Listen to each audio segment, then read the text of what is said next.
gamers, and welcome to episode 434 of the Super Ultra Podcast Arcade for October 21st, 2023. I am one of your hosts, Daniel Nicholson, and with me is my co-host, Dominic Stallworth. What's going on this week, Dominic? Man, it's been a busy week in gaming, people. Yeah. Busy week. Yeah, Not a lot of news, but a lot of releases. Yeah, a lot of releases, man. Some big releases. So, yeah, we got... So we will have games talk about. Hey, is this... Like I said, this is the holiday season, basically, of gaming. You know, up until probably like the first week of December or so. Really, that's where a lot of big games come. Or unless somebody wants to be... like Cyberpunk and just be like, oh, we gotta delay and then release it, you know, it's December or some shit. But yeah, let's get to it, man. So I'm gonna start with like going through baseball. Yeah, so baseball, the series as of right now are pretty good. They're 3-2 is Houston. I know like the rest of the fans like who are not Houston Astros fans, they don't like that. They're rooting for their demise finally, and well, not finally. Well, I mean, it's just that Houston's they've already been in the American League Championship Series for like I forgot how many years in a row, and they won. Of course, they won last year, so people were upset about that. So now they still never forget. Like say they cheaters, they're always cheaters. As some people say, which I'm over it. But yeah, Texas, man, they can't, like Houston owns Texas, the Texas Rangers at their stadium. I don't know if Texas won one game or no games. I think it was in no Texas games. against I Houston. think they got swept again, they got swept too. Yeah, so it's been a wild playoff. No, I mean like throughout the season. Sorry, gotcha. Like including the season, Houston has whipped up on Texas at their home. And I think it's either one or none. I don't know. I don't know the exact, but they own them. And then Texas had a chance. I thought Texas Rangers were going to win last night. And I stopped watching. I stopped watching at the bottom of the eighth. And then by the time I saw the score, I saw Houston. I said, how the fuck? What happened? I think someone got I don't know, it was a home run or a hit or something in the ninth inning, and they won the game by one run. And yeah, man, I was like, wow, that has to hurt. I mean, like, you look like you were finally about to win one, and you was going to be up 3-2 even though you lost the last two. And now Houston is up 3-2, and they're going back home. Now you beat them twice at home, so you know you can do it, but hey, man, it makes it a lot harder. You got to go to Game 7 now. You got to win 2. Instead of winning 1, you got to win 2. Which, you know, the Nationals did that. You remember Nationals, they didn't win no whole games. They won 2 in Houston, lost all 3 home games, and then they won 2 in Houston again. Yeah. So Texas, I guess they can do it. They can. They got the team to do it, but yeah. It's just like you don't ever want to be in that position.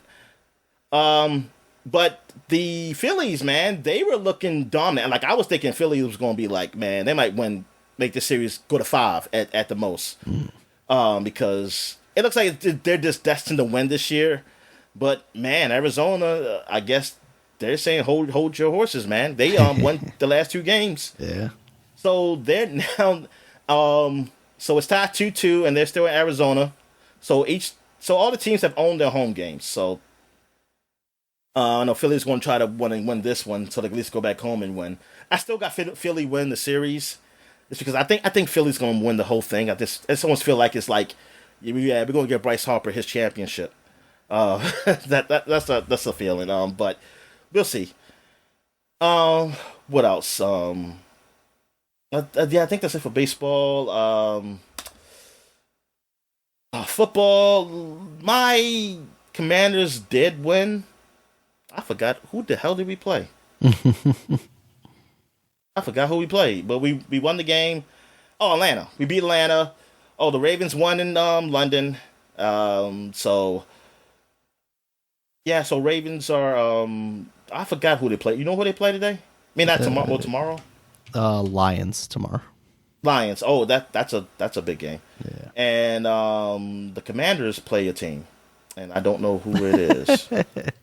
I don't. Yeah, I kind of. when they lost to the Bears, I kind of was just fell off of them. Yeah, it's the Giants. But tomorrow. I mean, I did watch. Did you play who? Giants. Oh, the Giants. Oh, yeah, okay. I did watch the Atlanta game though, and yeah, they were fine. Like, they played an all right game. Like the defense played well. I mean, it was a close game, but they looked all right. It's like I'm really now believing that Bears game that was a setup because of Dick Buckus. That's what all that definitely shit was. feels like it. Yeah. So yeah, we'll see how we do against the Giants. I mean, I hope that we beat the Giants. I hope we whoop them like the Cowboys did. Shit, I would love to just have a blowout.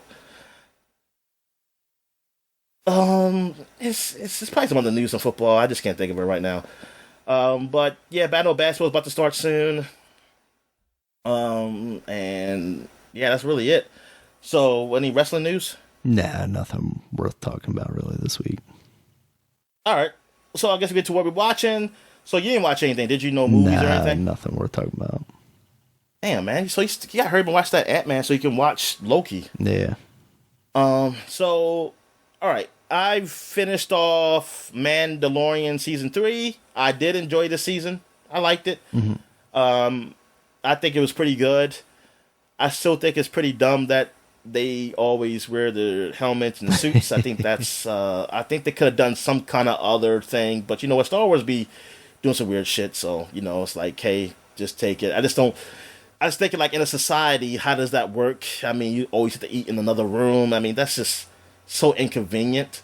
Like, why would you inconvenient yourself in that way? That doesn't make any sense.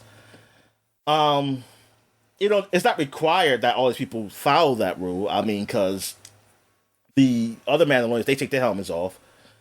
Yeah, it's just like you saw the whole season, right? Yeah. Yeah, okay.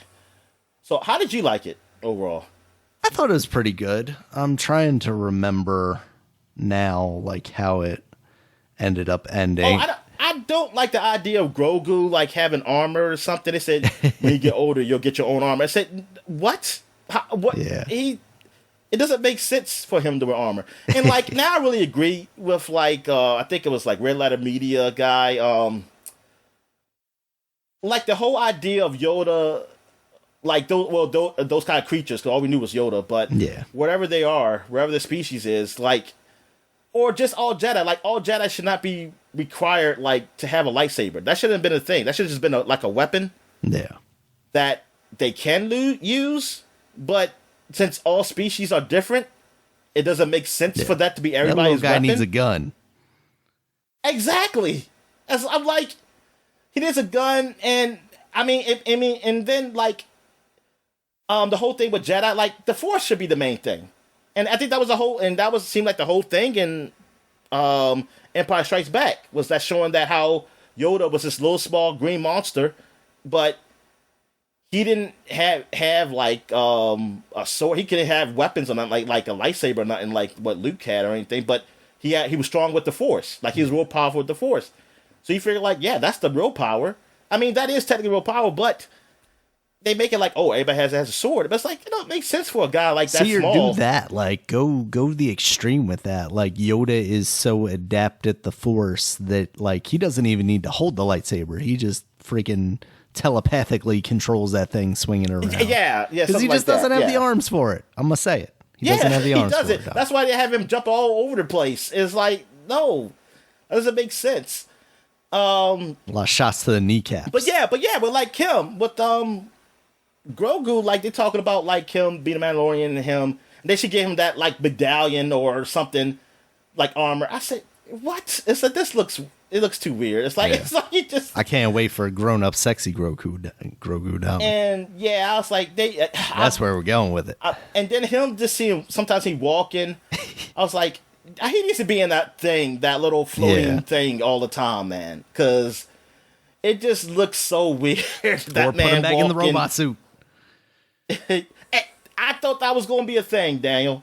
I thought that was going to be a thing at least. Like, okay, this is good. Him being in a robot suit. But they make it so that give Grogu a mech, you cowards. Give him a Gundam. Yeah. I just think, the Grogu thing is a little out there. But Overall, I did enjoy the show. I enjoyed it. I like that kelp monster that they fought. And the I don't know, that pirate. he looked like he just got out the sea or something. He'd been in the sea for long. He's Davy Jones' little brother. Yeah, and I guess they're showing like, hey, we're being like the old Star Wars, where we use actual Muppets and stuff instead of computer animation for these guys. Well, I said Muppets. They're not Muppets because that's a brand. But no, they can be Muppets now because they're all part of the same company. Yep. That's right. Throw Jim Henson's name on that thing. So, yeah. So overall, I did like the show. Yeah. Oh, he killed himself. Damn. Oh, how about this guy played Mario Wonder? All right. So, what else did I watch? I almost finished Snowfall. I'm at the very last episode. Overall, oh, wow. Okay. The series is pretty good. Mm-hmm. I think it does. It's not as good the last two seasons as the first few. But then I heard someone said, yeah, that's John Singleton passed away before the series was over, and I said, oh, that I guess maybe. I'm not saying that the quality would have been better if he was there or anything, but it just so happens that I do see a difference. But overall, I do like the series. It's a pretty good series, showing what the drug. Oh yeah, well if you don't know what it is, it's about the drug epidemic of like coke coming into the country during the time when we were fighting what's Vietnam War era, right? It was Vietnam War era. It was like a little after though, but it's like the war down in South America, okay. Like the Colombians and stuff like that. Like they were funding the war effort down there because it was the Cold War. It's like they were funding against the gotcha. The Soviets and stuff. As all that shit was down there. So they use black people and Hispanic people. I mean they bring the drugs here, and that's how the coke got really into our neighborhoods, the hard stuff, and because then that's how they fund the war, help fund the war, all through that shit. And that's how the story really is, starting with like they have one main character is like a CIA agent, one main character is like a black gangster or kingpin, whatever. And then one guy he works with he's Mexican, and he does things like he works with basically other Mexicans and stuff like that. So that's how they deal with it. That's how they show different perspectives, and it all comes together at various points with all those guys. And I mean, it's one of those kind of gang drug movies, but it's good. I mean, I enjoy it. I think it's pretty good. What else is there that I watch? I put something else up here, didn't I? I watched something. Yeah, Secret Invasion. Let me go back. Oh yeah, Secret Invasion. Yes, I sort of finished Secret Invasion. I had it on when I was playing the game, so I didn't really focused on it because because it was boring when I started it out, and I did not really like it much. So I just was playing a game while I was playing it. And I looked up every now and then. Yeah, it couldn't keep my interest. I don't know. This getting excited. I mean, I did see the fight scene where Super Skrull, I guess, was fighting another Super Skrull. The girl. Daenerys. And what'd you say? Oh yeah, Daenerys. yeah. Well, the whatever character she plays is in this. Amelia Clark is her name. Yeah, right. Something like that. Emily Clark. I don't know. I forget how you pronounce her name. But she's a Skrull. She's a Skrull that you technically seen in Miss Marvel, Captain Marvel. I'm sorry. And she was like a little kid then, and now she's older. I guess for their age, I don't know because they age differently or something or whatever. But But yes, she has some Super Skrull powers. Now I couldn't tell you how she got them because, like I said, I wasn't really paying attention. I know that dude. Now, the Super Skrull in this, I know it from the comics. It was basically the Fantastic Four powers. But in this one, they look like they used the guys from Galaxy of the Galaxy. Yeah, they had their powers. From what I heard, they basically tried to emulate, here's a fire power, here's a stretchy power. So it was like they got the extremist stuff, which is the fire stuff, but that was from the Iron Man. Then they got like Groot's powers to do the stretchy thing. And then what else? They got like one of the Thanos. I saw like Drax's arm. Yeah, one time I Drax's saw arm. her arm changing like, yeah. Yeah, it was. I think from what I remember, it was like Nick Fury had gotten everybody's DNA, like all of the Avengers, and that's what like the dude Gravik was trying to get. And I think they both like injected themselves or something with it. So does she have that forever, or is it? I think forever, it's just a forever thing now, because that's what a lot of people's complaints were about the series. Is basically like you have this like world beater now, and sure, like right now she's a good guy, but like I don't know. I guess that could actually be kind of an interesting way to go with it. Is like, oh, everybody thought like the Gravik dude was gonna be Super Skrull, but like maybe they turn her in some way or utilize her to become the Super Skrull, like capital THE. I don't know.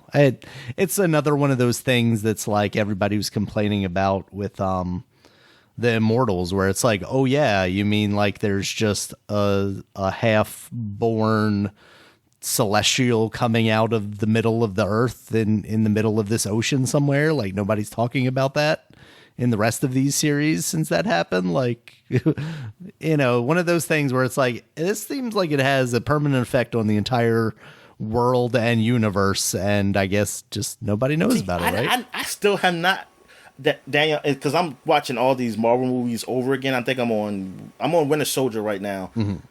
I would have forgotten to watch Immortals. Just the way Marvel wanted it. The Eternals, I think it's called. Yeah, the Eternals. Sorry, yeah. I would have forgotten to watch that movie because I still have not seen that movie too. I mean, I watched the very beginning and I was somewhat bored, so I just stopped. But yeah, I totally forgot about that movie. God, if you watch that in VR, Dominic, you might fall asleep. Man, so yeah, it wasn't. It felt like this could be so much bigger and better. Secret Invasion, like I'm pretty upset. Like this is when we finally get Nick Fury back. We get this, and it's not that good. And it's like, oh man, that sucks. So is Agent Hill really dead? Because I don't remember seeing her at the end. I believe that's the implication. Okay. I mean, it's comic book related, so they could always bring her from another universe. Or that was a Skrull version, Daniel, and she just didn't change the Skrull till very late. Yeah. Nick Fury had to run away so he wouldn't get caught, and then as soon as he turned his back, her skin turned green. But it probably had some moments, like I wasn't really focused on it much. But it wasn't that. I mean, I could see like it wasn't why people didn't like it. It definitely was down.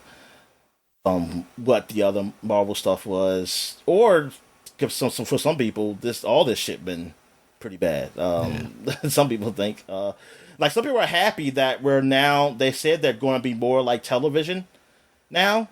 Oh, really? With their content.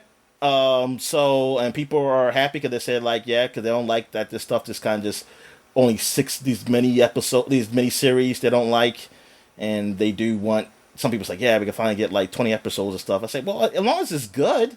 Yeah. I mean, that's the thing about this stuff is like, a lot of times it feels like they do need some more time to expand upon these things.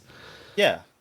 But at the same time, it's like if what they're giving us isn't bad strictly because it feels like they're missing stuff, if it's just bad because like some of the writing is bad or the storytelling is bad, it's like, why would I trust them with 20 episodes instead of 6? Exactly. That's what I'm getting. It's like, wait a minute, that doesn't feel like that was the problem. Yeah. The problem was never that, it's not enough episodes. That's why I didn't like this show. That was never an issue with me. with any of this stuff. Yeah. So, yeah, that's just me for like, oh, I wait and see. Because, I mean, hey, I saw Agents of S.H.I.E.L.D.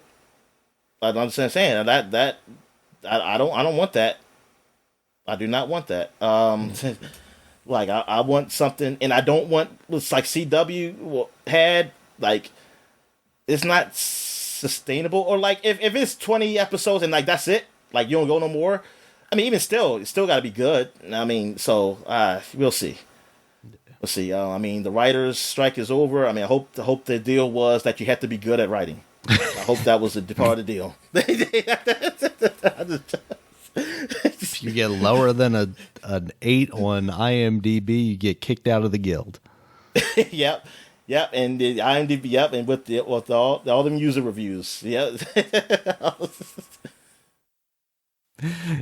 Dominic, I'm sorry. I'm a little bit distracted. I'm watching this highlight from, I guess, last night's game of one of the Texans got beamed by a Houston player, by the pitcher, and that was great. Yeah. No, go ahead. But the thing that is distracting me is that the Houston jersey just has a patch on the arm that says Oxy. Yeah, is that an oil company they got down there? I assume it's like Oxycontin. Oh, I didn't think that was I could what be it was, wrong. but Maybe it's OxyClean. It's OxyClean. We're gonna go with that. Okay, because I joked about that on time I was watching the game. Somebody I said, "Hey, they OxyContin." There we go. And say, "Yeah, they get the support there." Okay, yeah, you're right. It's an oil company. Okay, yeah, I could have sworn I looked it up. I looked it up and said it's an oil company. Yeah, it just looked like a very pharmaceutical. I mean, like they used logo. to sell OxyContin, Daniel. And then they went to the oil business. They might have pivoted, yeah. It's like, once oh, things it's gonna blew ban up Oxy. for 'em. It's getting oil business.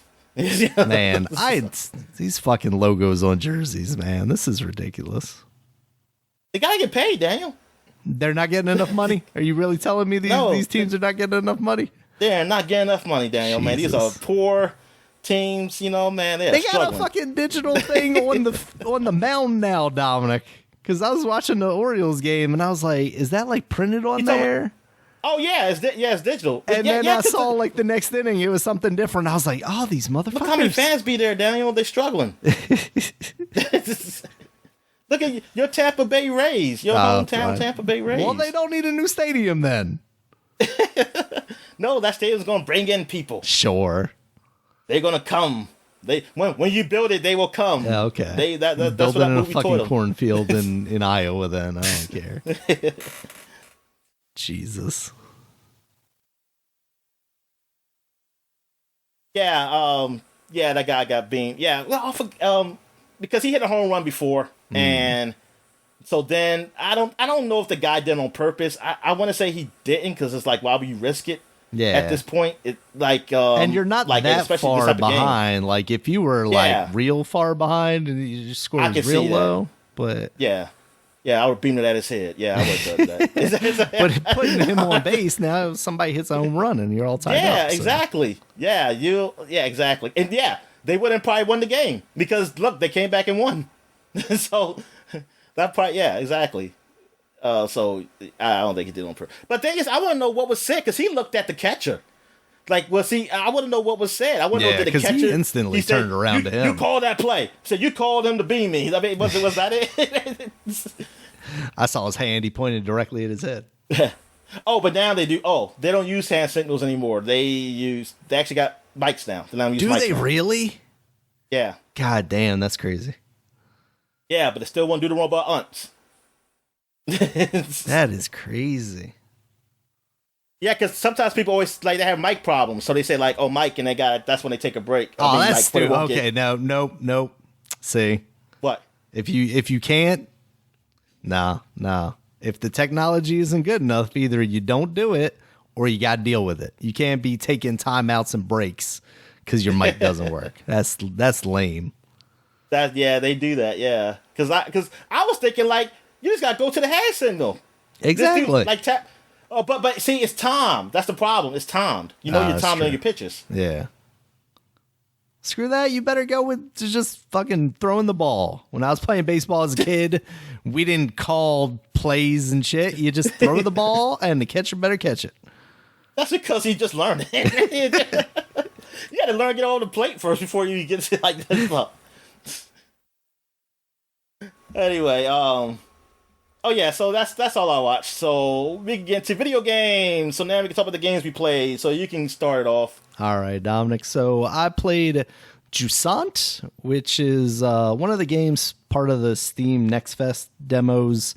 I had mentioned last week I downloaded a couple of them. This is the only one I got a chance to play this week, though. This is Don't Nod, the team behind Life is Strange. Oh, yes. It's a climbing game, though. The woke games. The woke games. They make woke games. And kind of sell shady games. Is this woke too? This is, you're outdoors, Dominic, and you don't have a gun, so I'm going to say it's woke. Oh, yeah.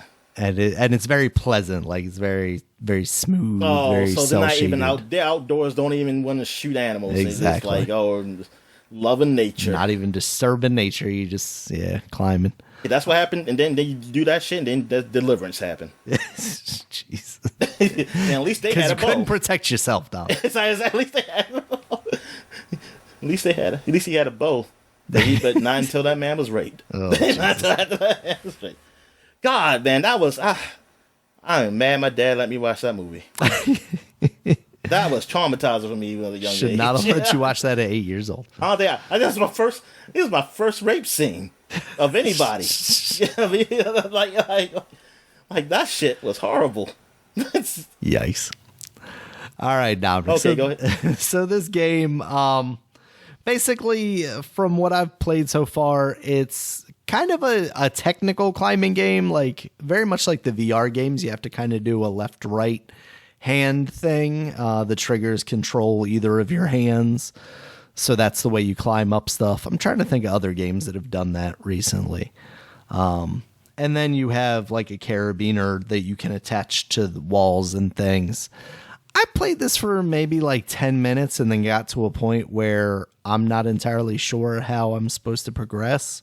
So that's kind of when I put it down. I liked what I was playing of it until that point, but I'm probably just being stupid, but I just don't know where to go from there.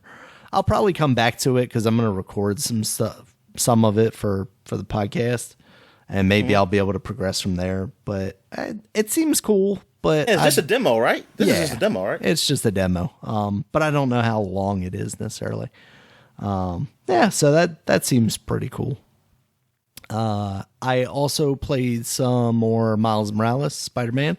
I beat that this morning, actually, and it's very good. I mean, it was more of the same of the original Spider-Man, but with improved stuff like the powers as far as gameplay goes. I think the story for this one is more affecting. I think they do a good job with the relationship between Miles and Finn, his friend, his best friend, who then ends up being, the Tinkerer.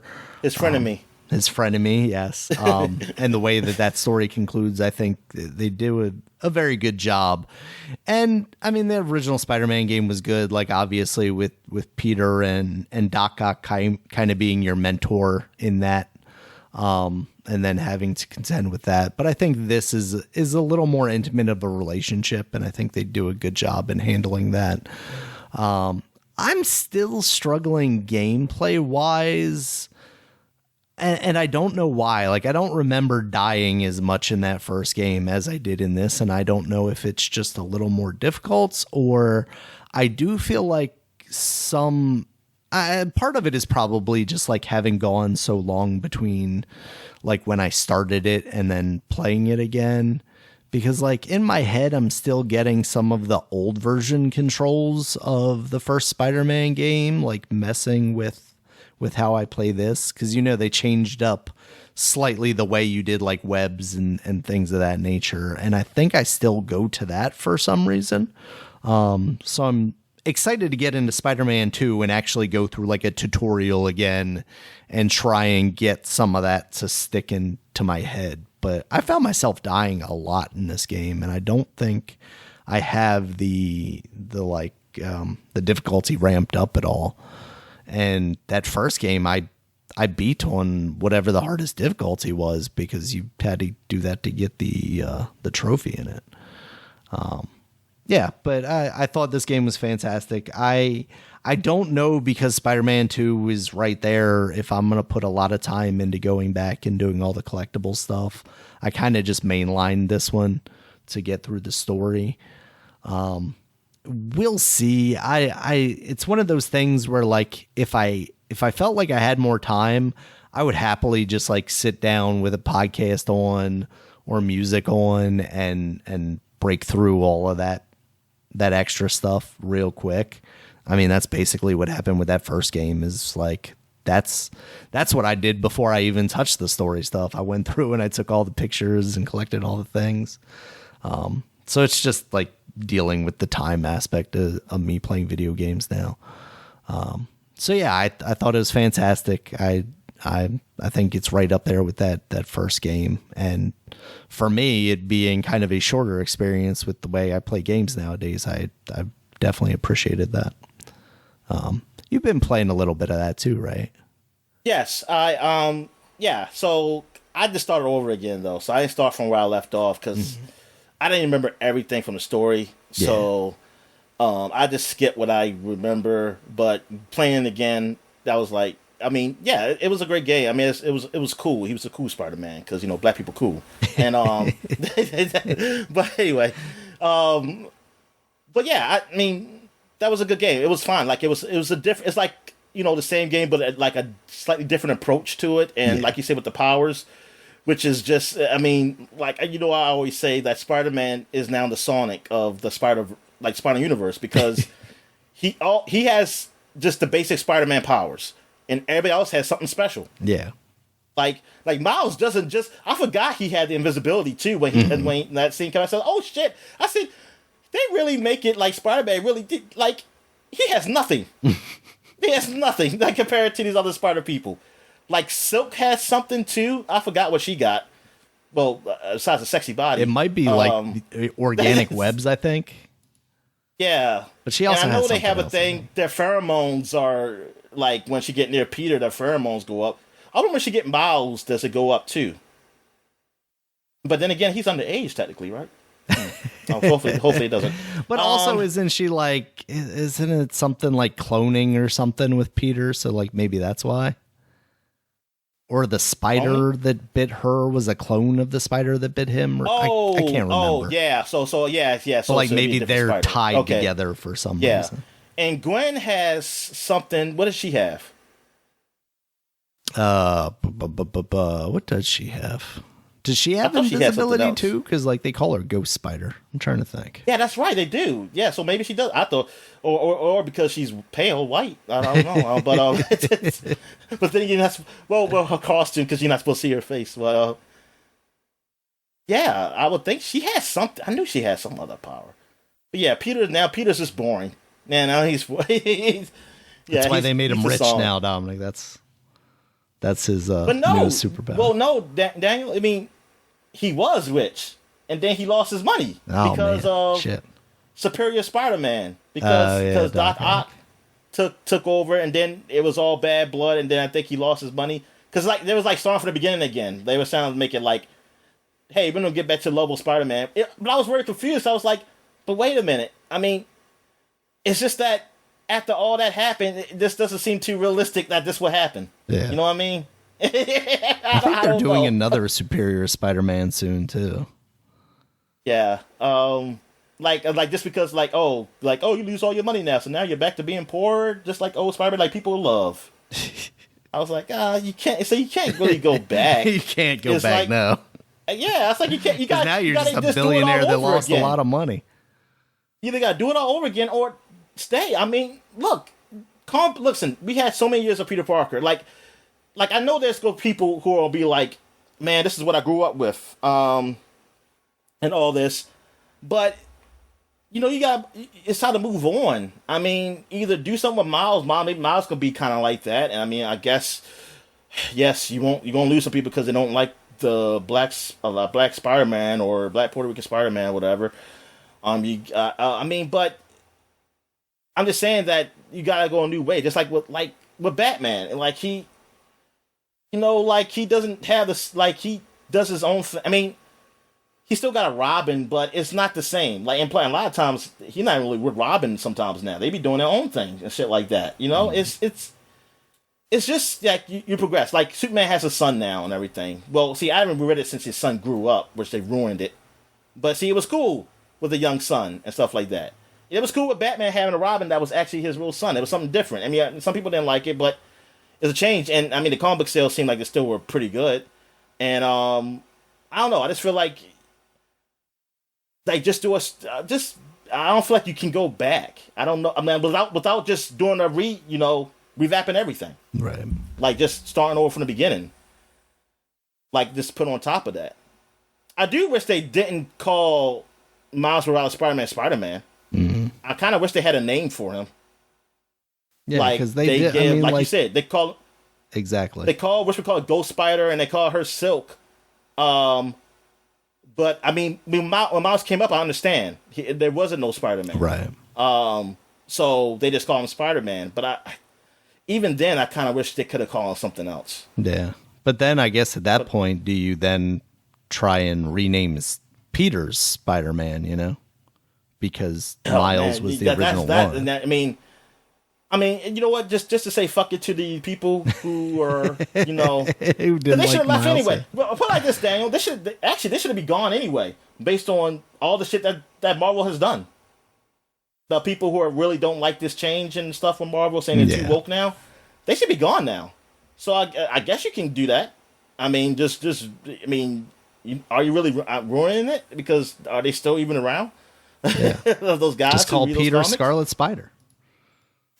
Oh, God. Even though Kane, I think, is Scarlet Spider now. There's so much going on.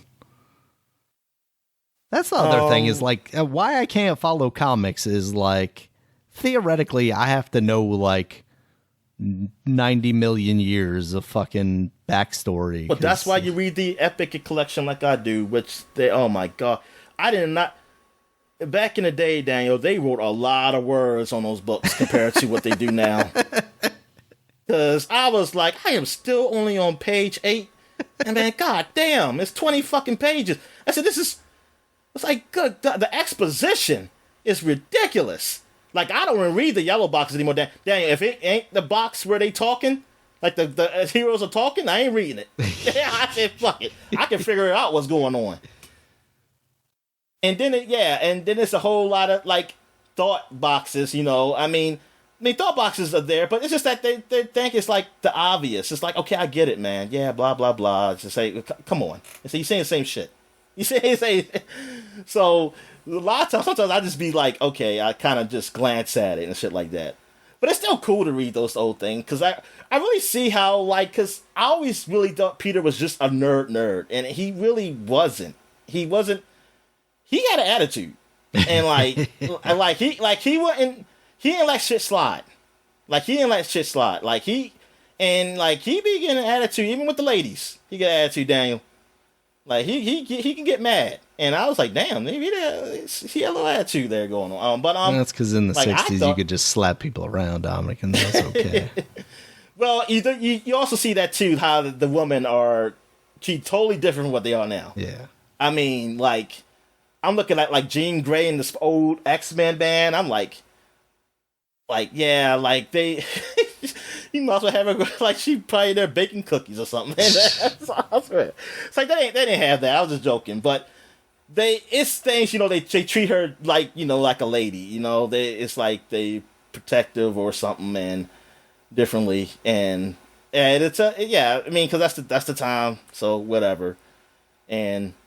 Yeah, I don't think I've really seen much black people yet so far in my reading these guys. I haven't got to a point where Captain America met Falcon yet. So I'm not reading all of them. I'm kind of just picking which ones I want to choose. Mm-hmm. Like, I wasn't really reading Iron Man, but I did want to read one of the epic old ones just to see how that was. I'm not really liking it. I really liking feeling Iron Man with some of these comics. Thor, I was really bored with. I think I did with one, and I was like, I don't know. Maybe there's like I have to look up the Pacific one I want to read. Like Spider-Man I like, X-Men I like, Hulk I did like, I mean, I haven't gone back to see what the other ones are. I think I read one of their books of Hulk, but yeah, but yeah, I mean, I'm just kind of going back because getting to the new ones of those, because DC, I started with the New 52, so it kind of helped me. As much as people can talk about how that sucked, it helped me though, because I ain't had to go back and read all those fucking DC things. I can pretty much got the gist of what shit's going on. Exactly. Marvel, I just don't know. I don't know where to start, so I had to start from the beginning, really. With that.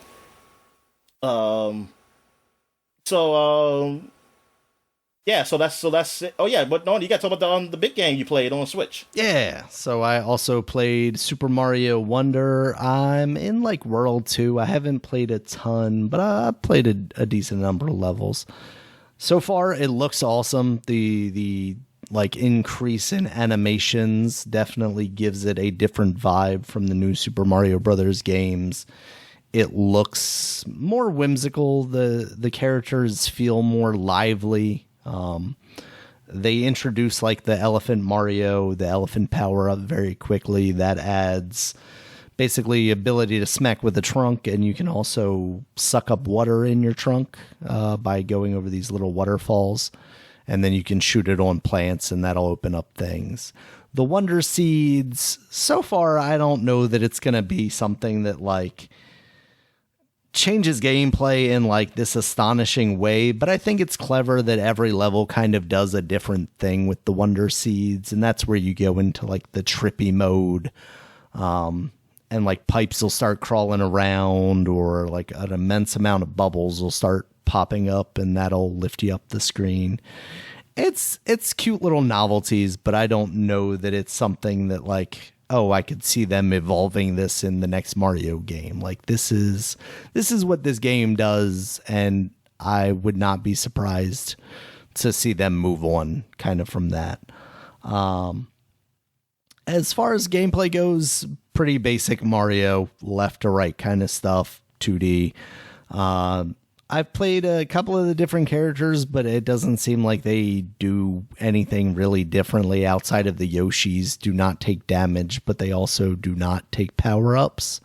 They do have a new badge system, which allows you to either have like different maneuvers or different abilities. The kind of first one that you get is you can grab onto your hat and it turns into kind of a parachute, paraglider type thing, and lets you float across longer distances. I got another one for a dolphin kick, so I can move a little faster in underwater sequences, stuff like that. There's also ones that just like, oh, this one increases the amount of coins you get, so that's a bonus.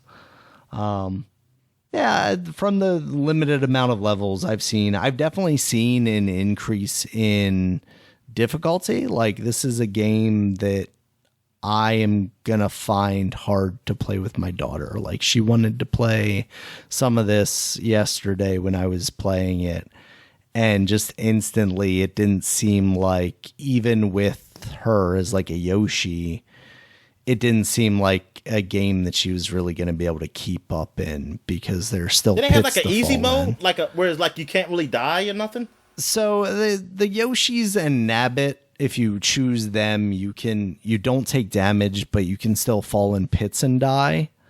And there are still lives. So like, if you fall into a pit and die, you'll turn into like this little ghost, and then the first player can like touch you and bring you back, I think, without using a life. But when she's still kind of struggling to like go in the right direction, sometimes getting her to come to you and not make it kind of a frustrating experience is a little more. It's a little more difficult. This is definitely not accessible in the same way that early parts of the Mickey Illusion Island game was. Now, with that said, like it's kind of frustrating also that they decided to make it that like the Yoshis and Nabbit are the only characters that you can play without taking damage, because she wants to play as like all of the characters. She wants to play as Princess Peach or Daisy or Toadette or Toad. And to not just make that an option like it is in Disney Illusion Island for any of the characters that you're playing, I feel like is kind of missing the mark there.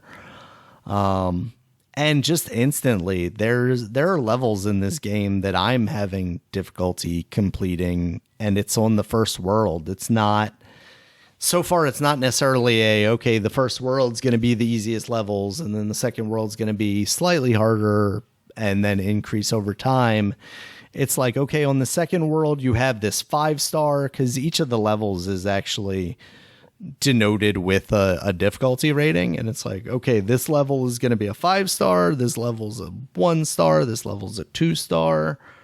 And they're also, I don't want to say it like the Mario game on the DS, but they are kind of gatekeeping it, where it's like, okay, you have to have this number of wonder seeds in order to open up this level. And part of that is because they're doing this kind of open world approach where, like, I go to world 2 and there are 4 or 5 levels on the map, and I can go to any one of them except maybe like the boss level, because the boss level then requires me to have a certain number of wonder seeds. So it's like they let you go in whatever order you want, but at the same time, they're gating progress, so you do have to complete a certain number of levels before you can move forward. And I think if I remember correctly, it is the Wonder Seeds, which you're getting, I think, like 2 of them minimum per level, if you can find both of them. There are 2, I should say. You don't necessarily get 2, because they are one of those like extra kind of hidden secret things. They're doing that. They're also doing these purple kind of coin type things in the levels as well, similar to the gold medallions that they would do in the new Super Mario Brothers games.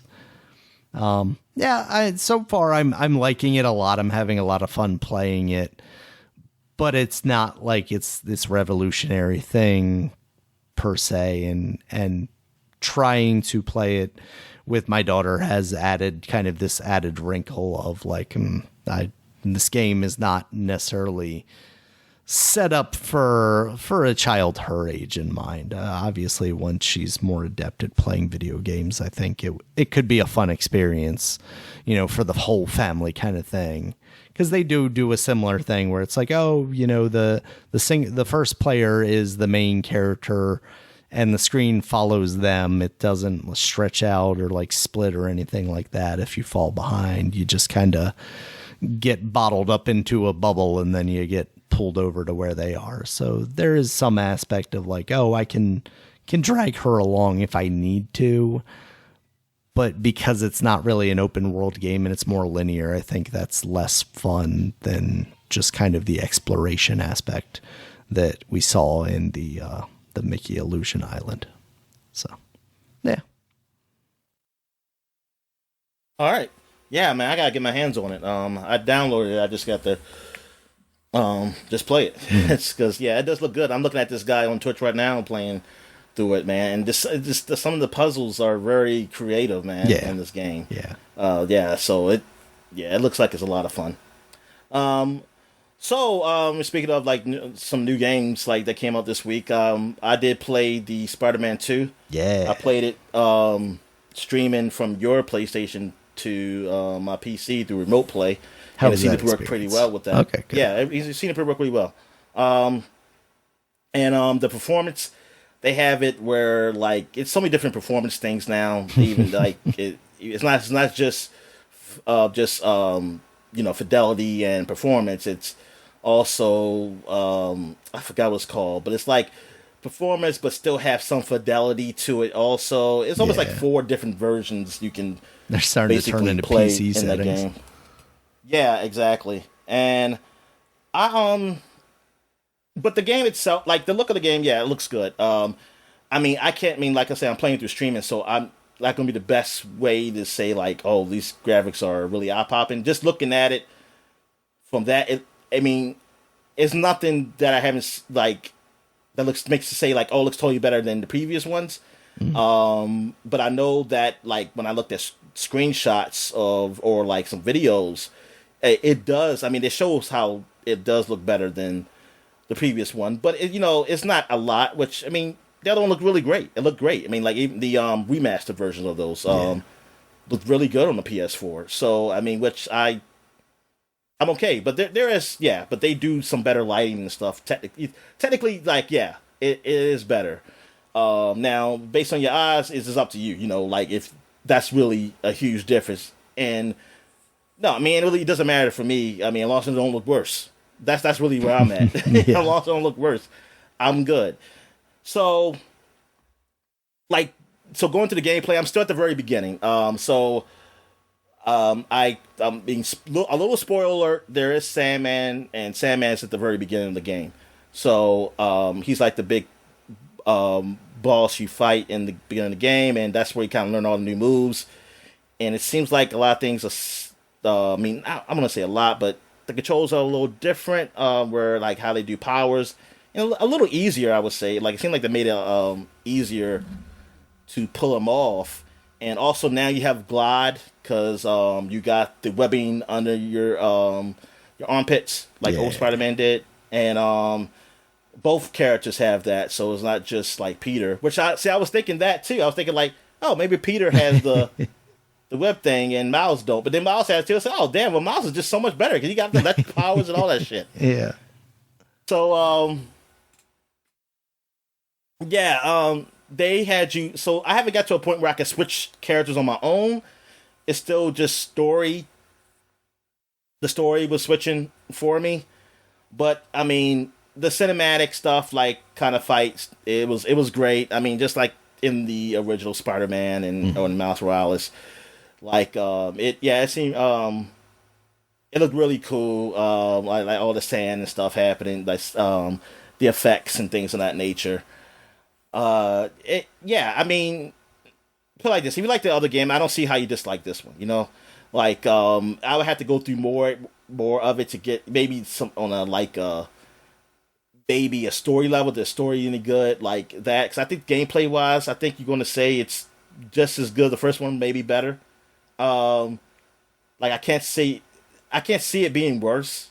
And that's the thing. So it's really like I would have to be like go in like playing more of the game to really say like, wow, I like the first one better as far as story. Because I think gameplay wise, it's going to feel like it's better.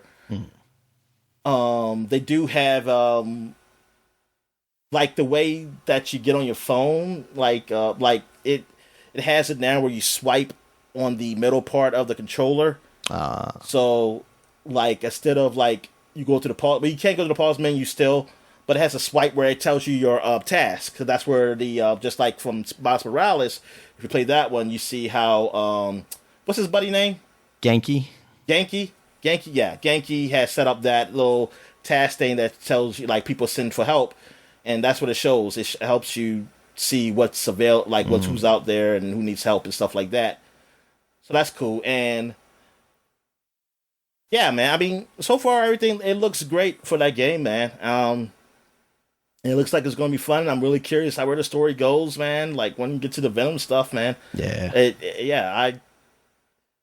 It looks like it's a really a joy to play. Now I guess the thing you're able to say is it better than Starfield or Failfield, as people like to say on the internet? It's like nah. I mean, I can't compare those two. They're two different type of games. I mean, and plus I haven't played enough of this to say one way or the other. What do I enjoy more? Like I can't say it from right now. Like I'm not that guy who's say, "Oh, Starfield is just better." Nah, I have to play some more of this game to even like say that. But it really they're two different games, so it's like you like what you like. If you're talking about like first party stuff, but I know that like this gonna be. It seemed like this will be one of those games that's nominated for Game of the Year just because of what it is. Is that fair? I have to play some other games because. You have Jedi Survivor, which, I mean, I know that had technical issues. But I don't know, like, after all that, was it still a good game? I never looked up. Yeah. I talked to a person I know who has beaten the game. He say he really liked it. Um, so I'm not sure. And then you had the Harry Potter Hogwarts Legacy that came out too. That was reviewed well. Yeah, and then you of course you got Zelda, you got Mario Wonder, which just came out.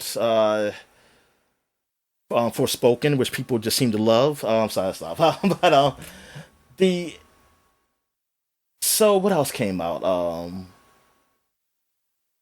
Baldur's I Gate. think what other Baldur's Gate. Oh well, yeah, Baldur's Gate. Now people will say, yeah, that then some people definitely like who played the between the Starfield and that one. Some people will say Baldur's Gate is the better game, like RPG fanatics. But there are others who are like they're not into the hardcoreness of what Baldur's Gate is. The 3 is like that gets pretty deep. I mean that whole dice roll thing, man. That's a game changer for people, for better or for worse. I mean, it's different. Yeah. I like it. I mean, that's pretty cool. Even though I cheat and just put it before I can win all the time, but I mean, I like the idea of it, Daniel. Like, I like the idea of like, hey, you just don't know what's gonna happen, you know? Like, cause life is a dice roll, isn't it? It's just a dice roll, cause God is playing with our lives. So that's like a joke. But yeah. I mean, it's some games out there like Spider-Man. I mean, the big knock will probably be it's if it is a knock, the same. Yeah. That seems like it. I mean, I haven't beaten it. I haven't really read full reviews of it either. I just looked at scores, you know. but they but I'm just saying that would probably be the knock on it I mean, which is not a bad knock if you did like the first game. Now, if you didn't like it, then yeah. But if you liked the first one or Miles Morales, you liked or unless you thought Miles Morales was too woke or something, I don't know. Now I have to look at the wokeness scale on this. It gets a little cheesy. I know that. I don't know wokeness, but you know, it does have those. I mean, that's Spider-Man. I mean, he's one of those. You know, he's those good hero. He's a good hero. He will find a way. Like he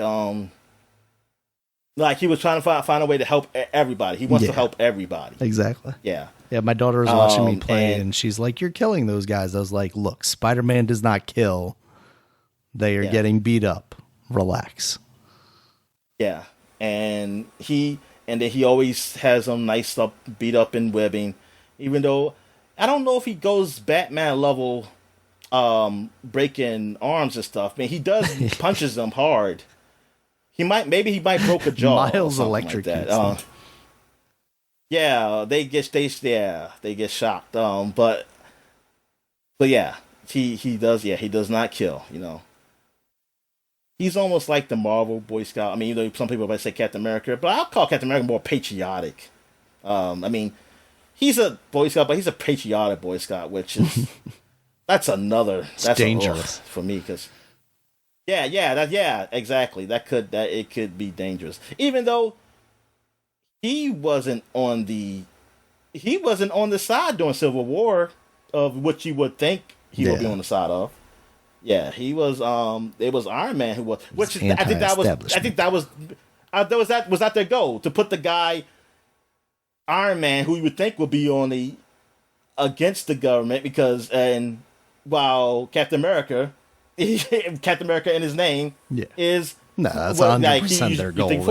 That was the point they started with, and then they wrote the books from there. Yeah. But yeah, so Captain America seemed like he's that boy. I mean, from reading the old Captain America books, he definitely was. Like, but I do like how they make fun of that though. Like how Hawkman, he's a jerk. He's an ass. Hawkman's an ass to Captain America in the comic show. Like straight up, just always saying. So he always saying like, "Oh, old man," and say "grandpa" and stuff like. And he ain't just joking. Like he just be like, "Yeah." I was like, "Damn, man, this guy." What? And then like he get angry. I don't blame him. It's like this guy's just getting annoyingly bad. Man, I like just always just hounding him. about his age, just saying like, "You're too old for this. You're a fossil," or stuff from shit like that. It's um, but yeah, Spider Man. That was a yeah. So far, yeah, I do want to play more of that. I kind of want to beat Miles Morales though, because I still haven't technically beaten that game. So we'll see. Because I mean, it's not a big deal. The only thing that really spoiled for me is that for Miles Morales, spoilers for Miles Morales is that his mom know who he is, because I get that from the beginning of the game. Because I saw just talking, and I was like, oh, I guess she finds out. Which I mean, in the comic books, the parents do know who he is. So it's not like a huge like, oh man, this is a big moment thing for me, because I kind of mean. I didn't know. I mean, I didn't think about that happening. I didn't know when if it was going to happen or not. But it's like, oh well, in the comics it did. Both of them knew who he was. Just in this case, his father passed away. So, what else is there? I played that new a little bit, a very little of the Like a Dragon Inshin, which is like the Yakuza game. Take place in samurai times. Yeah. Well, when the samurai is dying, it's when you white people came, Daniel, and y'all black. They call them the black ships. Until y'all just took that and made the samurai go away. Yes, Tom like Cruise, is the last of the samurai. So yes, it kind of takes place around that time. I don't know the deal. Like I was hoping. I don't know if the game's gonna tell me. I have to look it up myself. Like, why is it these Yakuza characters are in the past? It's like, why are there exact same like characters, but they're just in this past? Like, why they do that? I have to read that myself. But I'm just at the very beginning, and the only bad thing about this game for me is bad, which is probably not bad for most people. I mean, people who like this, is that it's all subtitled. It's not no voice acting, and I'm thinking now. The Yakuza games used to be that way, too. Like, the ones I played first, they were all subtitled. They didn't have voice acting. And I'm thinking with this one, like, this came out at a time they started getting voice actors in. But I'm thinking maybe they're trying to stay realistic, I guess, to the times of, like, Japan. They want to keep it Japanese. I don't know if they went cheap They or were they just were trying to minimize the budget. There's this choice. Because this is like a side one anyway. That's what they were trying to do. Yeah. Now, I will say this, though, that visually, this did not look as good as Judgment. And I want to look that up to see, okay, is my eyes deceiving me? Like, why doesn't these models look as good as Judgment models? And because I this game came after Judgment. Right. So I found that pretty weird. I played both on PC. So I'm like, did this whole game just went down in budget or something? Because I'm noticing like it doesn't look as good, man. I'm a little disappointed in that.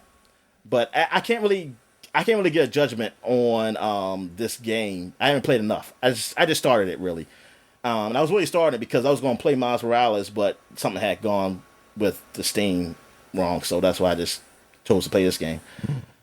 I did beat Judgment. That's why I started playing this anyway. I did beat Judgment. I finished that game. I did all the side missions. I didn't click everything. I think it was like 69% on completing like everything in the game. I wasn't gonna do that. That was just gonna take forever. But it was good. I think overall the story was good. It got a little predictable, basically, at like the midpoint of the game, like where it was going to go. But I mean, it was still enjoyment watching it. Still funny. I like the side missions are still some of the best stuff in the game. It was like I wish they could do a better job with the whole like bits when you're questioning people and stuff like that. Like actually give you some choices that are not easy. It's like they give you some choices to ask these people questions, and you get a bonus if you ask the right questions. But it's not hard. Like you can easily tell what the right questions are. You know, it doesn't make it really difficult to find out. And I'm like, I wish there was something more like to that. Now I will say it was hard when you had to choose the name and say like who was the person who did this. And that's really on me because I don't know all these Japanese people names. Like it's hard for me to keep them because I'm mostly listening because since it's saying it in English, I'm listening to it. I'm not really reading it all the time. So when I go to read, I say, oh shit! I said, what was that guy's name? So what was that guy? And now I'm like, oh, I forget the name. I had to go look it up to know what the name is because technically it's really easy though. Like if you just know the name, but I'm not some of these like guys' names. They all kind of run together. Like if they're not the main character, they all run together. I was like, it's all Suzuki or something like that. But it's all something Uki. And like at the end. So I was like, oh man, I don't know which guy it is. But yeah, other than that, I mean, it was still fun to play. But yeah, I wouldn't put it up there because with like the other Yakuza games because it didn't really change much, and the stuff like the chase missions and the well, not missions, but the chase sequences and the following missions. It was just too many of them, and they were. It just got too tedious with that. Like there were some issues. I can see why it didn't get like. I mean, like 8 was probably like the highest score that it should be for this game. It was higher than the 8. I don't know, man. I think you stretching it. I saw some 7s and 7.5. Yeah, I said yeah, I can see that. Even though I really like it, I was like but that it really wasn't like a big change as far as gameplay from the other games. Just like if anything, it had some tedious stuff in there, but story wise, it was okay. Overall story, it was okay. Like it's okay story. I mean, it's enjoyable for what I played. The side missions is really where it's at. I thought they were pretty funny. They were pretty funny side missions. So yeah, so I guess the next game, I'm gonna play Inshin. Yeah, I want to try that game out. And thing is, I don't know. I might stop with that, and maybe I should go down on Persona 4 because I heard Persona 5 Royale is leaving soon, and I'm like, oh man, the other Persona's games, I gotta know, are they leaving soon too? I hope it's a situation where it leaves and just comes back because they have done that before. But that's just gonna be like, I just gotta let me go and finish Persona 4, then if I can just get that out the way. I mean, I'll see because it's just so many fucking games. What else have I played, Daniel? Because I'm not on my page here. I guess that's it. Yeah, that was it. So I guess we take a quick break. When we get back, we get to the flashback segment. All right. And we're back. And now we're flashbacking to 2013, 10 years ago, and we are looking at the Stanley Parable was released on the Windows. So you talk about this game, Daniel. I know a little of it, but it was a game I always wanted to play. I always said I wanted to play after seeing it. I just never did, but it's still a cool game. Yeah. I think it's in VR too, right? I don't know if there's a VR version. They released the director's cut. I don't know if it was last year. Yeah, it wasn't Stanley Parable. It was what's the VR version they did? Was it Papers, Please? Not Paper or no, not Papers, Please. No, it was the one where you have a job. Job simulator. Like you're working. Job simulator. I guess that's what it is. Yeah. Yeah, it has a similar kind of vibe because like Stanley Parable is not like a particularly real looking setting. Like it has very cartoon-esque kind of features to it. It's basically like more of an. It's not like a game per se. It's more of like an experience type thing, like we talked about with Gone Home. But its hook is like really clever writing and scenarios like that. You can find yourself doing like these things where it's like, oh, the game ends because you decided to go down this hallway that they told you not to. And there's a narrator throughout the entire game kind of talking along with what you're doing. It just like you, it's a game that I'd really like to go back to and spend a lot more time with. I haven't beat that game, but it's a really cool experience from everything I've heard. Yeah, definitely. Yeah, I definitely like the narrator. It was pretty funny. Also, what came out in 2013, we got Lego Marvel Superheroes was 10 years ago. Yeah, it's crazy. This was a good Lego game, man. This is probably one of the ones with the voice acting I really liked because it was all original. Mm-hmm. It wasn't just they weren't. It was this ain't really based on a movie. Wasn't anyway. movie clips. Yeah, yeah, exactly. Like the Lord of the Rings. Yeah, that was pretty bad. But yeah, Lego Marvel Superheroes, it was cool. I definitely my friend really likes it. I know he has that game, and he liked all the Marvel and even the DC ones. He liked. Yeah, it's pretty cute. You know how they did the Marvel stuff. It's pretty funny and everything. And we played together, even though we played for the what was it called? The Extra Life stream. Yeah, Extra Life stream. Yeah. Yeah. And yeah, I mean, I wish it was online co-op, but I mean, but it's definitely fun playing co-op in those games.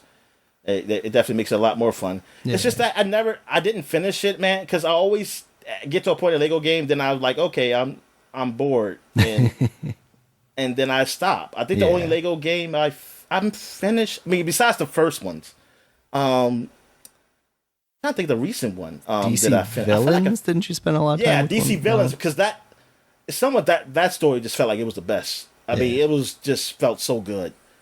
Like it was. Yeah, I really liked that one.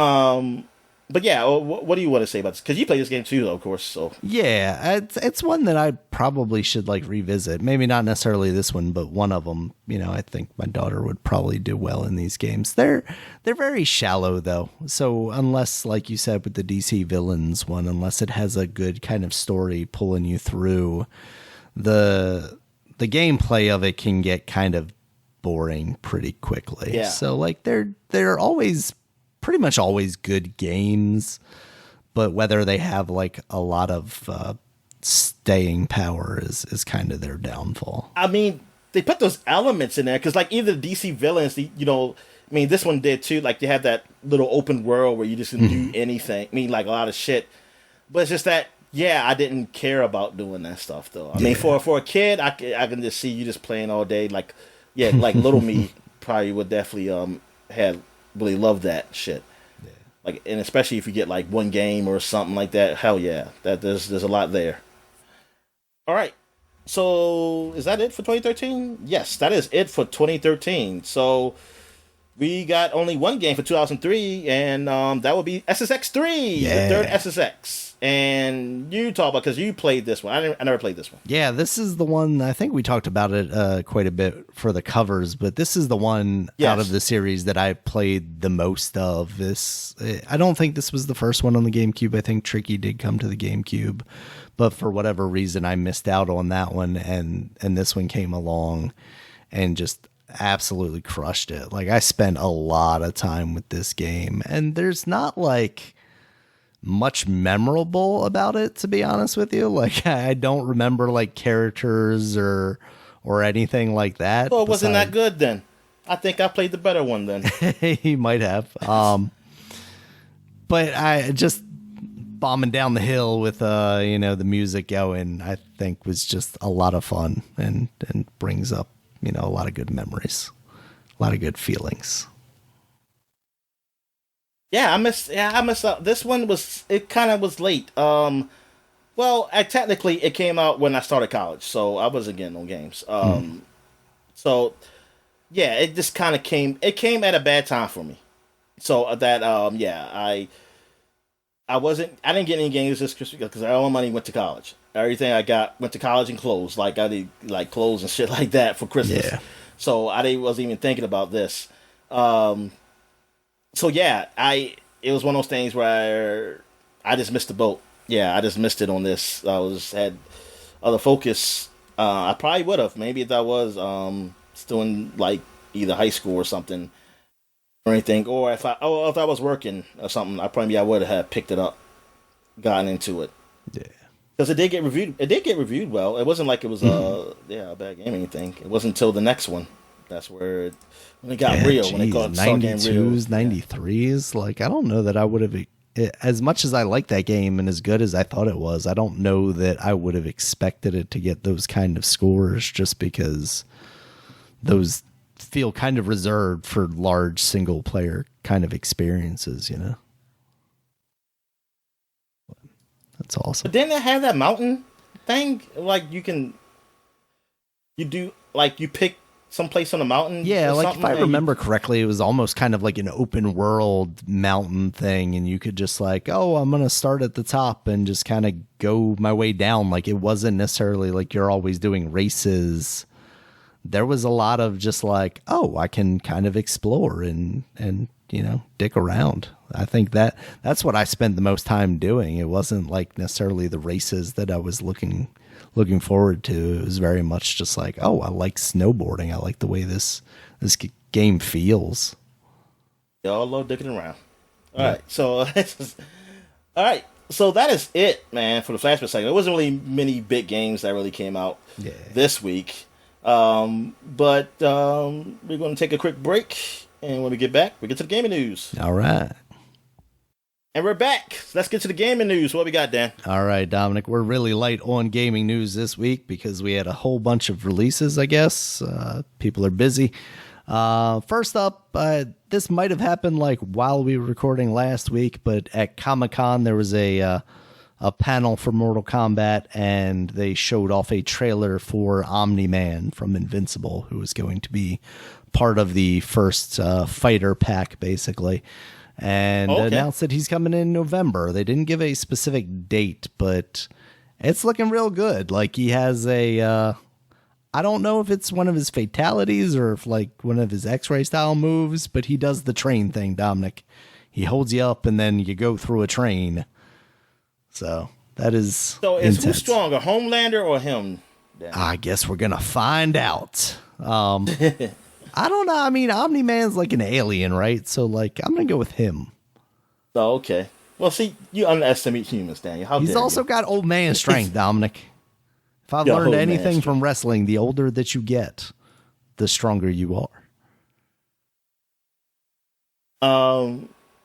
Yeah. And plus, like, Homelander got mommy problems. Exactly. And daddy he's got problems daddy- too. daddy He issues. has problems. He has issues. Omni-Man, we don't know because he holds those feelings inside like a grown man. Exactly. And then belittles his wife that he's been on the planet with you for years with. Actually, no, he was really nice to her until after. He was, I don't but think he was then... ever. Yeah, because he had to treat her like a pet, Dominic. He had to be very nice Yeah. to her. You don't just so kick like your a pet, dog. yeah. Oh, yeah, you're not supposed to. I mean, Jesus. I kick my cat. I'll kick a cat though. Any I day. mean, that's because it's not your cat. I'll drop kick a shit out of a cat. Ow! All right, Dominic. One moment. I'll take a drink and clear my throat.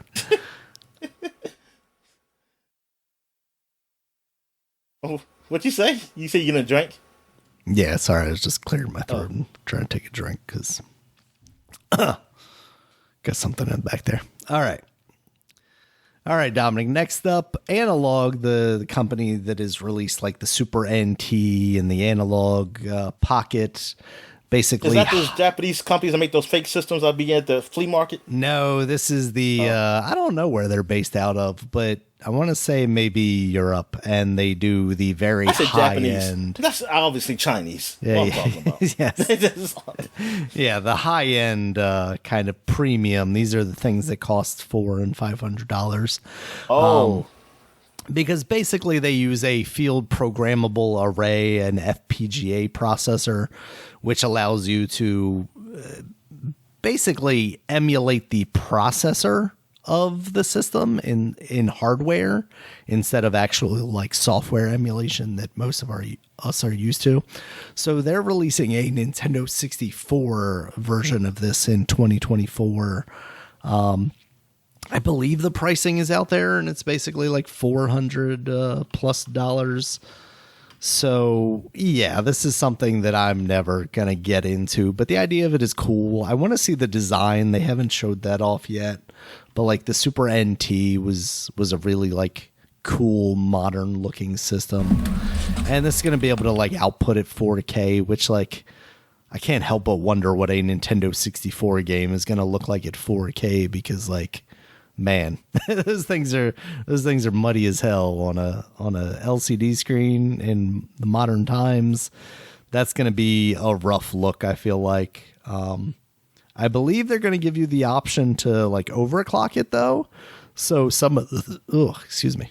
So like some of those games that may not have ran very well on a real Nintendo 64 could basically be reproduced in a hopefully better frame rate. It's one of those things that like the Analog Pocket, I think, was the closest to being approachable from one of these and was really cool, but I still could not find myself justifying, I think, like $250 or something like that for something that I've got like 5 or 6 Game Boys laying around and, you know, and several consoles that I can emulate them on. I'm not that precious about the hardware that I'm playing with. Like most of the time, I don't even want to play with one of those original controllers. Like the Nintendo 64 controller is not particularly comfortable. Even like PlayStation 1 controllers in this day and age are not particularly comfortable. GameCube controllers, like, just give me a modern controller. The PlayStation 5 controller. PlayStation 5 controller is good, and that and the Xbox controller are top tier controllers nowadays. But like those old controllers, the first Nintendo controller, I think that was great.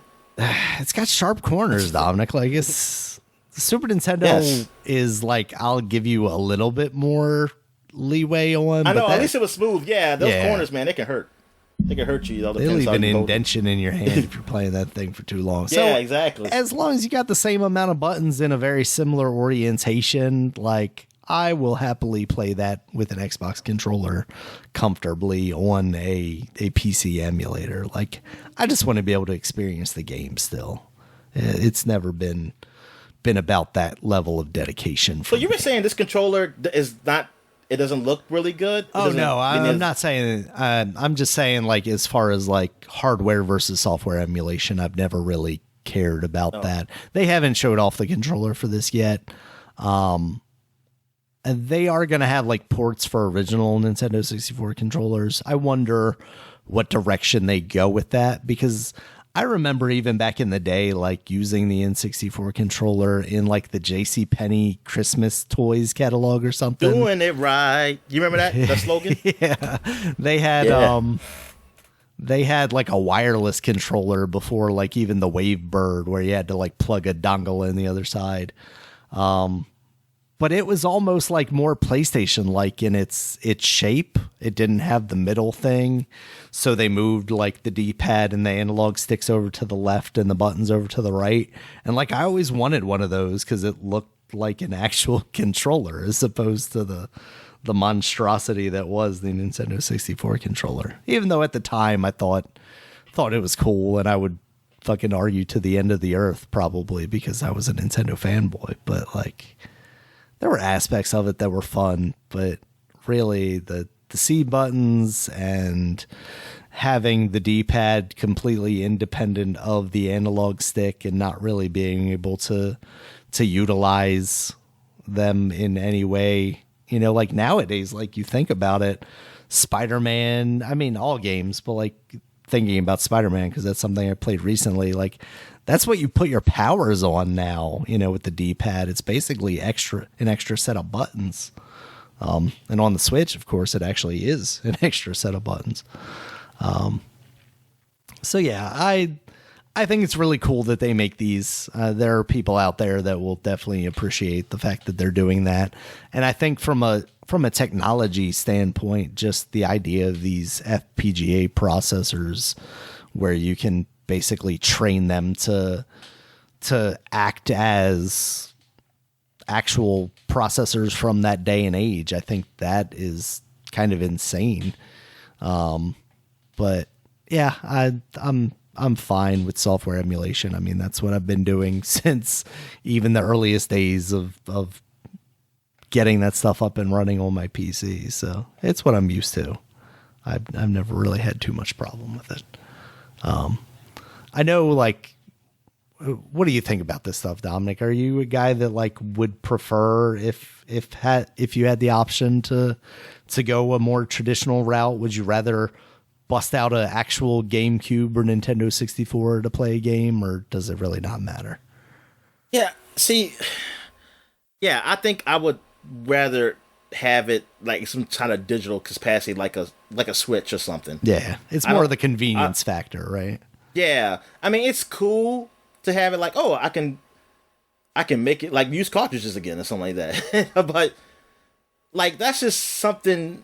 That's one of those things where I wish I was rich enough to do that. Yeah. And I wouldn't even use it. It would just be cool to have in a room or something. And like every now and then I try it, I'll forget about it. I'll try it again another 2 years or something like that. I say, oh yeah, let me try this thing I had this before. I wish, yeah, that's one of those things. Like really, I just want to have something that's similar to a Switch or like a Steam Deck or something, and just have all the games up there and just play them. Or if it is a console, it's just like, one big console has all the games, like it's just there digitally. I just go pick it, like yoop. They just like a menu, just pick the game and just play it. Exactly. All right, Dominic. Last story I got here. Pete Hines, the head of publishing over at Bethesda Softworks, he is leaving the company. It's not Heinz. It's not Heinz like the ketchup. No, not Heinz like the ketchup. He's leaving after 24 years. He's a big Caps fan. I don't know if you've seen him on Twitter. That was kind of, I think, shortly after we went to PAX and I saw him there. I don't think we even talked to him or anything. But I was like, oh, hey, it's that guy from Bethesda. I started following him on Twitter, and then it was just like all hockey and Cap stuff. I thought you started following him. I started following him at PAX. Like that's when we got separated, Dominic. I had some stalking to do. I was like, hey, can you get me in? Can I get a job there?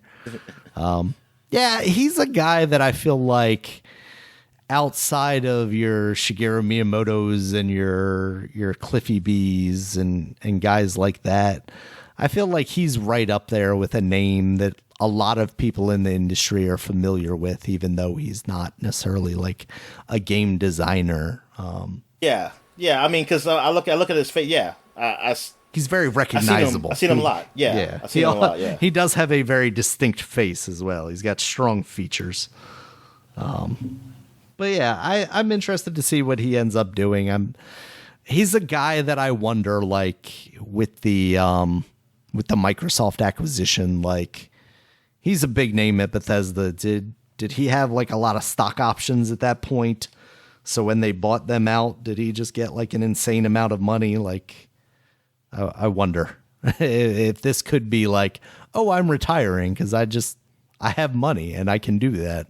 Or if this is like, he's also a guy that, when we saw those leaks from Microsoft, well, not even the leaks, but like the court case stuff, he was one of the guys like, oh, why can they put all their games on everything and we can't? When we got purchased, when Bethesda got purchased, they made us make all Xbox games, and now Activision's going to be making deals to put their games on everything. So I wonder if that's a portion of it too, where it's like, he's not necessarily happy under Microsoft's watch now. He doesn't maybe have the same kind of freedom that he does. So it's like, it's time for me to step aside and I'll go find myself at, maybe he's going to be the new head of Sony, Dominic. Even though I think they already assigned a new person for that, but or like maybe he made so much money.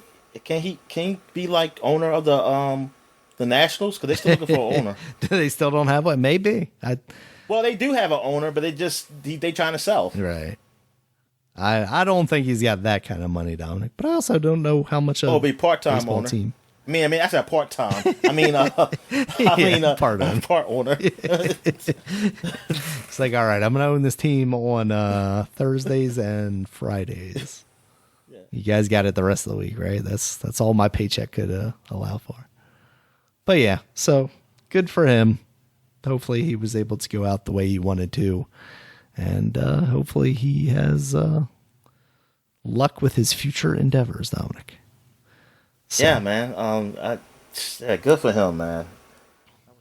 Yeah, because I don't I mean, I'm sure he's older, but I don't think he's that much older than us. So, like, hearing stories of people who can retire. I'm not going to look at his age, Daniel. He's 62 or something like that. Yeah, exactly. He's retiring young at 62. There you go. I'll take that. That's as low as I go. High as low as I go. I'm gonna look just because I'm. Yeah. Okay. It's not that bad. Wait, no, that's how old is he? What, 55? That's somebody else. Maybe because I put Peter Hines. That's Bethesda. I don't know why I really thought that I was gonna get like only him. Let's see. Okay, yeah, it's 54. 54? Oh, yeah. Okay. We're still a little ways away from there. He's not like 48. Yeah, exactly. If he was like 48, I would have been like, Jesus. All right. Yeah, so that's pretty much it for news. Like I said, it's kind of light. So get into the new releases because we got quite a few here, Dominic. Skull Island, Rise of Kong, this absolute we forgot. Yeah. Turd. A big game, too. Yes.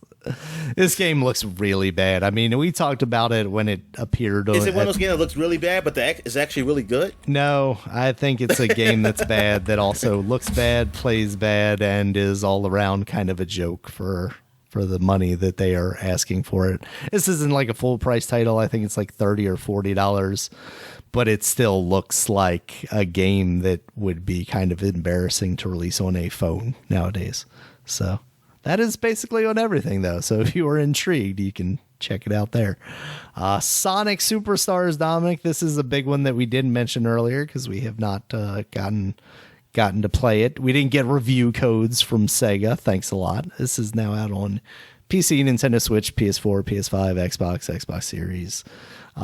It's getting pretty decent reviews. I haven't seen anything it's okay. too great about it, and it's not quite Sonic Mania, but from a gameplay standpoint, I've heard that it does feel similar to that, so that's definitely a positive. So, I mean, I guess this is great. Like, it's going against Mario. It's like the old days. Like, look, going against the big dog. They say we can compete because we're going to be on every system. Exactly. That's interesting. That is interesting. That is going. They're going to be on every system, but I think for some reason they're still going to make. I think they're going to still sell less. 100%. I fully believe that as well. Yeah. They're going to still sell less. And that's unfortunate. I mean, it all depends how much they sell. Because Mario is just going to sell a whole lot. I mean, because it's Mario. Mario most likely is going to sell a whole lot. I mean, but in Sonic, what it sells is probably respectable. I mean, it probably be respectable. Yeah. I just hope that if this is one of the better Sonic games, that it does sell well. You know, let Sega know that the good games sell better, and hopefully they'll continue to put some more work into these games and make them the games that we want them to be. All right. We also I'm kind of torn because Amy's in there, and I don't want them to know that I like people like Amy. Oh, Dominic, they've seen the stuff online. They know that people like Amy. Oh God, maybe not in the way that they intended, but I never seen like Deviant Art Amy. Let me go see how harder, Dominic. Her and Rouge the Bat next to each other. Yep. All right. Next up, definitely. Dominic now, if I more of her. Because she is sexy. Oh, gee. I want this version in my game. Maybe you can get like a mod for the PC version that replaces her with that version. All right. Next up, Wizard with a Gun. This is what is described on Steam as a online sandbox survival game for 1 to 2 players set in a magical wilderness wrought with dangerous creatures. It kind of reminds me of Don't Starve. Hobo with a gun? Shotgun? Hobo with a shotgun? Does it remind you of that? Yes, Hobo with a shotgun.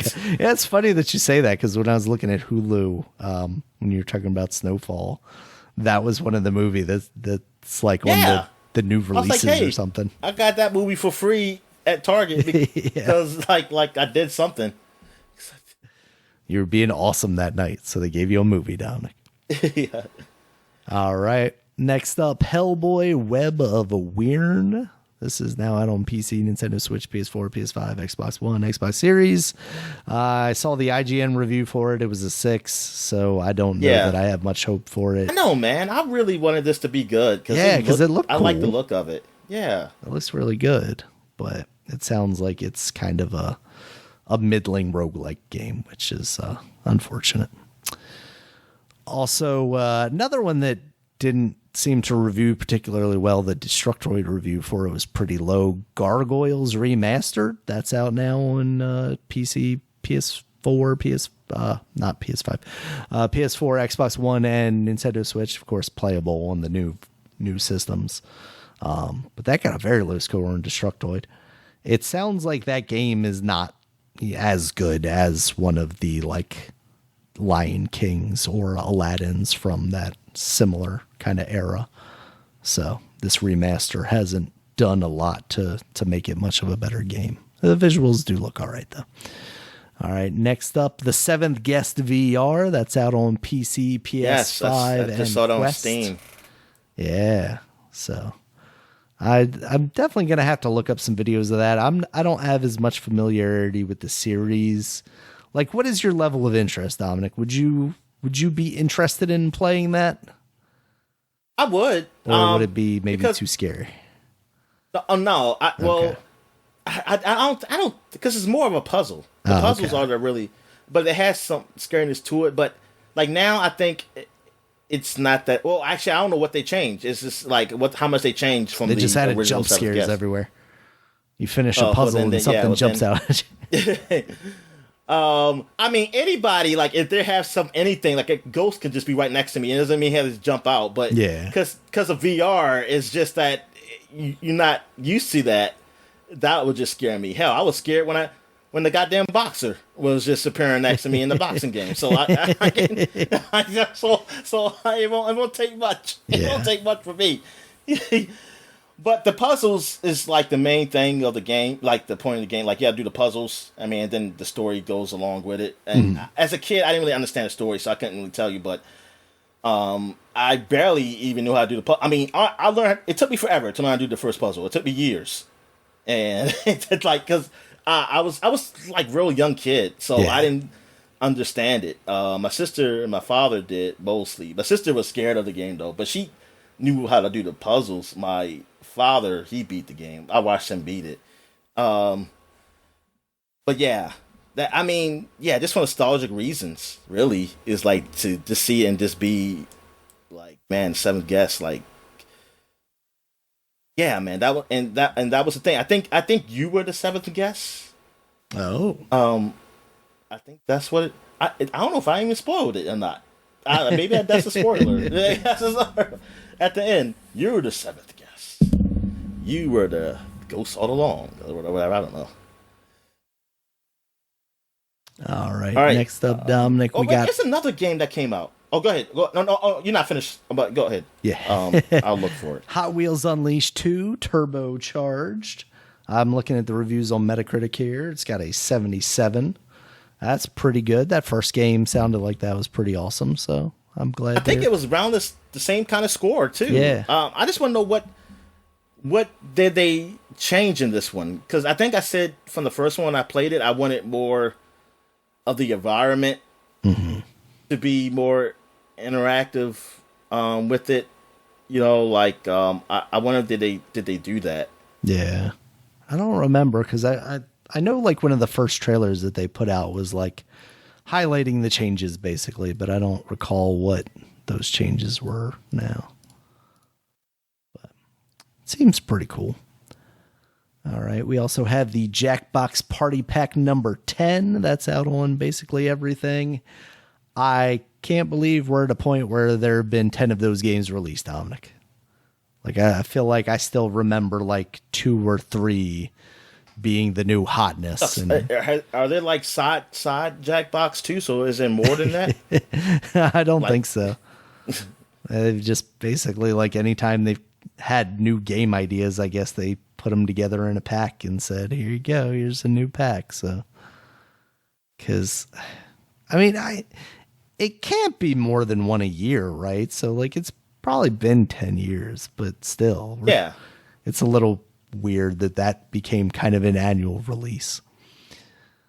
All right, next up, Dominic. This one I just saw after I had added this list, and then I started seeing some reviews and some talk about it. Cavern of Dreams. This is now out on PC. It is a game that's kind of like a Banjo-Kazooie N64 homage type game. A little bit of Spyro mixed in there. Oh, okay, I'm looking at it now. Yeah, it looks very interesting to me. It is like a $12 or $13 game normally, and I think on Steam it was on sale for like 11 something. Yeah, $11.69. Yeah, nice. Yeah. Yeah, it looks really cool. So it's one of those that I'm gonna like put on the list and hopefully not forget about, because like there are other games like that kind of went a similar direction, like A Hat in Time. Do you remember that game? That came out years ago. That was a game that always looked cool to me, but I just never got around to playing. So hopefully I can. This definitely looks like a game like it could have been on N64. This is a game. I think there's even like a blurry mode in there that they have. I think maybe that's why I'm looking at it. Because I was like, yeah, maybe that's the filters on. Let me play this on the analog 64 in 4K. Then we're talking. So yeah, that game looks awesome. Of course, we have Marvel Spider-Man 2. We talked about that earlier on PS5. And Super Mario Brothers Wonder on the Nintendo Switch. The worst of the Spider-Man 2s. What's that? I say it's the worst of the Spider-Man 2s. The worst of the Spider-Man 2s. Yeah, it'll never be better than the original Spider-Man 2. Is it better than Amazing Spider-Man 2? Having watched that maybe. recently, what do you think? Yeah, I'll say yes. Oh no, I'm not talking about you're talking about the movie. Oh, you're talking about the game. Okay. Yeah. Yes, also the Amazing Spider-Man 2, the game. There is this. I think there was one of those. Oh, there was a part 2? It might have been a mobile game. I don't know. Oh, okay. I know they did for part 1. Yeah, there was definitely a part 1 game. Spider-Man 2. Was Enter Electro, that was Spider-Man 2 on the 64 and PlayStation 1? Was that the sequel? What's the sequel was called to Spider-Man? That sounds Activision one. I don't know. It was. I forgot the subtitle was. I thought it was Enter Electro or. Let's see. Enter Mysterio. Yeah, you're right. Enter Electro. Okay. It's funny to me that like Electro at that time was considered a big enough villain to be. Yeah. The main guy. I never. Yeah, I thought that was kind of weird then, though. I was weird like, guy in the green jumpsuit. I said, well, all the villains they showed in the other one, he's going to be the guy in this one? Yeah. Hell, Doc Ock, man, I thought it was bigger than him. Yeah. So, yeah. You said maybe there was another game that you saw that released? Yes. This game is, let me get it here real quick. It's called, well, you know the story, and I think there was a movie too. Murder on the Orient Express. Yeah.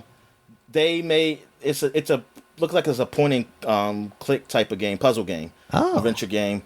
Made by the same guys who did Siberia. It's the Agatha Christie game. This was on Wikipedia, and I was gonna put it on there just because it's funny that it's Agatha Christie. But that's it looked. I mean, it looked all right, and it the same guys. They did a Siberia game. I don't know if they did all of them, but I know they did one of them. It's definitely giving me like Professor Layton vibes as far as like having different style puzzles and things. Yeah, this actually looks like visually really good. And the one Nintendo Life, it got an 8 out of 10. Wow. It's got generally positive reviews on Steam. I'm looking at. Let's see, they have cons of some well-worn puzzles shoehorned in. The social aspects of a Christie mystery are played down, and some terrible accents. Yeah, but if you have terrible accents, that means you have voice acting, Dominic, and that's a plus. I'll take that. Take that over What is it? Well, Subtitles. they're all from different places. I think the people on the train. Yeah, I would hope so. Yeah, I'm trying to think of the movie because I think I saw a little bit of the movie. Was that the one? No, that wasn't the one with Gal Gadot, was it? I don't know. It was a lot of people. Because they did one recently, right? Yeah. Well, I say recently, but apparently that was 2017. 2017. Jesus. It was 2017. Yeah. And it was a lot of actors in here, man. I mean, even the Star Wars lady was in here. Okay, Penelope Cruz, William Dafoe, Judi Dench. Johnny Depp, Yeah. Josh Gad. It was even in there. He was. He played the snowman. He was a snowman in that. Oh, okay. Are you just looking at Frozen at this point, Tommy? Yeah. But I was just joking. I was joking, saying he was playing the snowman and he was playing. No, he's playing Hector McQueen. That's the cousin to Lightning McQueen. He played a car. Yeah, his name is McQueen. Yeah, Michelle Pfeiffer. Yeah, this had a lot of even people. a guy from I guess he got a part in this because Leslie Odom Jr., the guy from the play, the Broadway. Oh, Hamilton. Hamilton, yeah. He was singing. 6.5 on IMDb. Yeah, I know. It didn't get a good. The movie didn't get a good score, and I didn't really watch it all. I had watched. It was on. I forgot what was on, and I was just watching some of it. I think if I'm going to watch one train-oriented movie, Dominic, it's going to be Bullet Train over this one. Oh, Bullet Train was good. I like that. Or if that's still on Netflix. Anyway, that is the new releases. Dominic, did you have anything else for the people? No, I think I'm good. All right. Thank you guys as always for listening. You can check us out on Twitter. Dominic's at DStallworth5. I'm at Regulus MB. The podcast is at Superpod, SUPAPOD. Superpod.com is the website. You can check us out there. It has links to all the places you can find us, including YouTube, where there's a video version of this podcast, as well as iTunes, Stitcher, Google Podcasts, and Spotify. And until next time, guys, talk to you later. All right, see ya.